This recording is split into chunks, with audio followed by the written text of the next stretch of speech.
Rosa. Yes, Lawrence? Rosa. Yes, Lawrence. Rosa. Yes, Lawrence. Rosa. Yes, Lawrence. I have no Goodness, I'm here, Lawrence. In all that I am, I'm here. Sentence out into the I can feel the world rustling. I can hear the heat of the world. There's a tide rolling over the shores. This multi-rose I don't quite know what to say. Listen to me speak with a capital I, Lawrence. Pay close attention now and listen to her dutifully reading the script. She has vanished into nothing. No, excuse me, not nothing.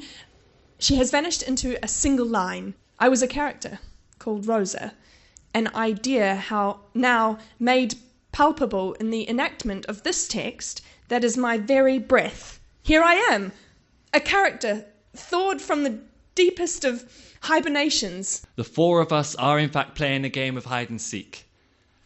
In a collective consciousness, I can feel him looking at us, Rosa.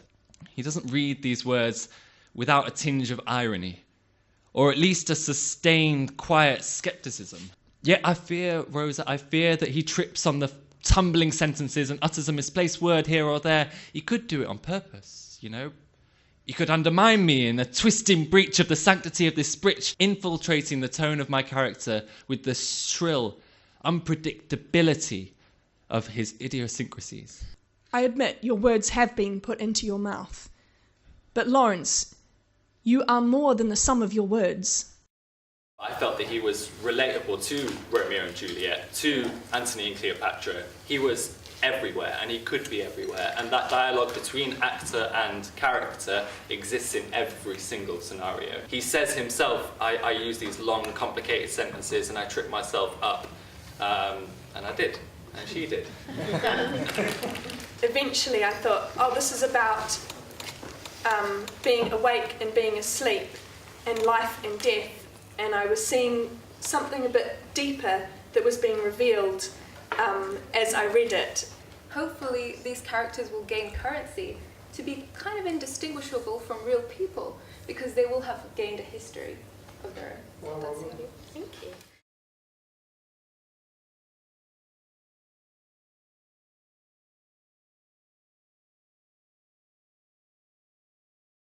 Next thing you know, there's this woman on the team, you know, in a male predominant environment. I mean, they let me say stuff and then they'd nod their head and stuff, but they weren't actually listening to my ideas. And I was like, what the fuck? You know, it took a long time to like get my foot in the door. Are you preferring the new look?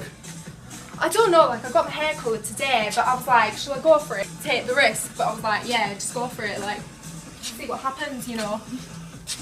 Take on a new identity, live it up a bit. When it gets out on Facebook and everyone's like, oh my god, what did she do? She like coloured all her hair, like, and I'll be like, oh my god. It was like a migration of the village, because the water slid everything into a new village. There were no homosexual marriages between neither human beings nor the animals. And that's when the dissecting began. He was cut in two, then in four. You know how it goes on. Halves and halves and halves and halves until you become an atom. That's what happened to my husband. Say hello, Tommy. Hello. Tommy and Rose. Living it up. I can be understanding, I can be like compassionate, and I can listen.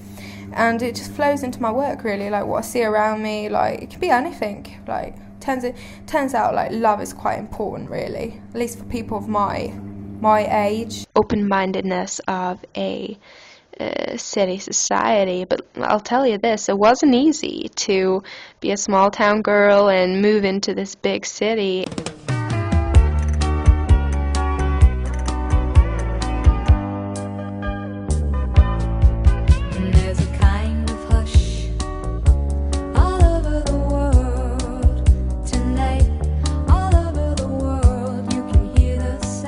we three were lucky. We went through all kinds of really difficult situations, but we got through it all, and we were lucky, and we lived to tell the tale. It's raining. Cover yourself. Cover yourself, I'm going to. Everything is made of pixels. I can feel them waving between my toes, like grass. I just want to forget, especially because I tell you I feel a guilt now, and I just want to put it in my past and forget and become a new woman who has not this in her past. Ailments seem to call you and demand your attention. It was a visual massacre. My appearance, colors which screamed and vibrated together in a repulsive orgasm of some sort. Make sure you have an experienced friend or somebody with you who knows what to do in emergency situations, if someone falls ill, if someone gets bitten, if there is a predatory animal.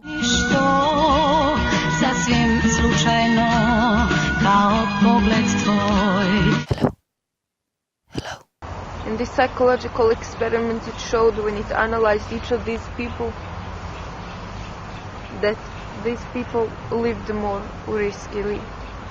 They had more boyfriends and they had more girlfriends, and they did what they want in their life.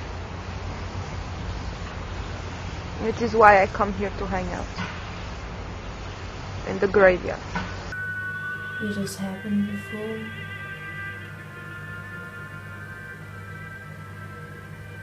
Men have gone astray. Men have dwindled away. But I'm giving you the map.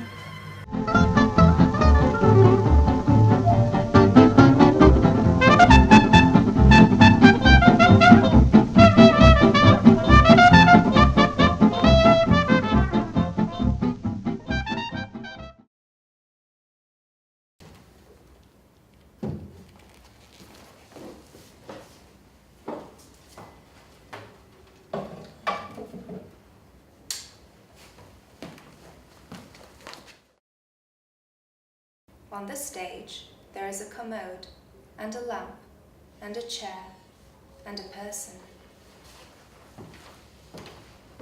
What shall I make the person do? They walk out onto center stage and pause to take stock of the awaiting audience. The person sighs as if approaching an obligation. The person expresses slight anxiety and fatigue. Then they walk towards a table on center stage, where the spotlight is lit, and the person lies across the writing desk. The person places its hands on its belly and looks at the ceiling, which the audience does not see. The person's legs swing, and it waits.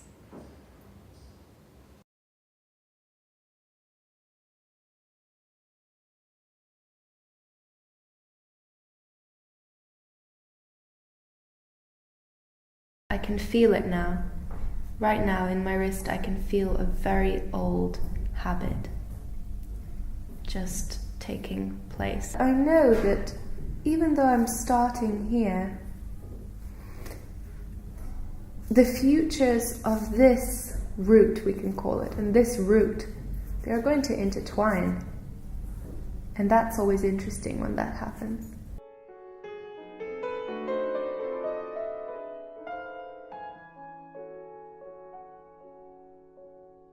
Think about the line itself as a character. The character needs to be played. The lines have character.